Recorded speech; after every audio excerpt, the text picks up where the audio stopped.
Hello everybody, today we're going to solve radical equations with two square roots. So we have square root of x plus 6 minus square root of x minus 2 equal to 2. Now remember, to solve a radical equation like this, you need to isolate one radical on one side. So you need to take the other radical to the other side. So I'm going to add square root of x minus 2 on both sides of the equation.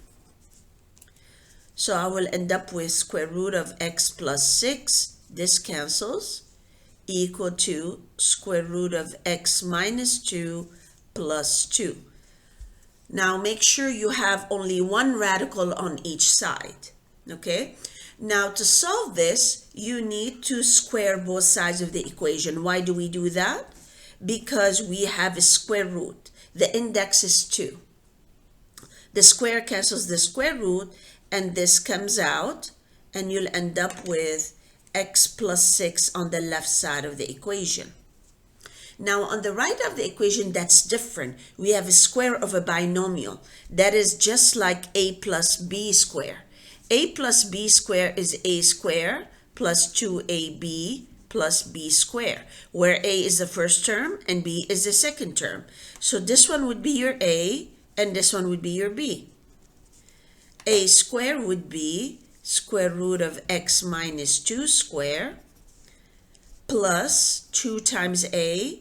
A is x minus 2 times b times 2. You could have written 2 times 2 next to this one, but this is fine, plus 2 square, which is b square.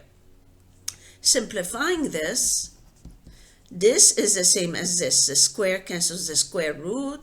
Then the radicand comes out, you have x minus 2, okay, plus 2 times 2, so I can multiply this times this, that's 4, square root of x minus 2, plus 2 squared, which is 4. Now we need to simplify it, but in the same time we can take x on the other side of the equation. Why did I do that? Because I need to isolate the radical on the right side of the equation. Okay, so I subtract x on both sides. This simplifies, and you're left here on the left side with 6 equal. Now combining 4 and negative 2 plus 4, or 4 minus 2, is simply 2 plus 4 square root of x minus 2. Now solving for x, I need to isolate the radical one more time, so I need to subtract 2 on both sides. 6 minus 2 gives me 4, equals to 4 square root of x minus 2. Now again, I need to isolate the radical, so I need 4 is multiplied by the radical, so I need to divide both sides of the equation by 4. So 4 divided by 4 is just 1, equals, and 4 divided by 4 is 1, so you end up with square root of x minus 2. Now you may, if you want to write this on the left side, it doesn't really matter. To solve for x, I need to raise both sides of the equation by a power of 2. Remember, we have square roots, so you square both sides. 1 square is just 1.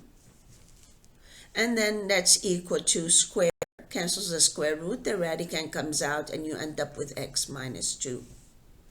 Solving for x, I need to add 2 on both sides of the equation. So we get x is equal to 1 plus 2 is 3. That is a solution. We need to check it to see if this is really a solution. So we need to check this in the original equation. So what do we have in the original equation? If you go back, you have square root of x plus 6 minus square root of x minus 2 equal to 2. Now plug in 3 for x. What do we get? 3 plus 6 minus 3 minus 2. Is this equal to 2? Let's find out. 3 plus 6, that gives us 9, minus 3 minus 2, that gives us 1. Is that equal to 2? So square root of 9 is 3, minus square root of 1 is 1. Yes, that gives us 2. 3 minus 1 is 2. 2 equal to 2, that checks. So x equals 3 is a solution to our radical equation. Make sure you check my other videos about solving radical equations.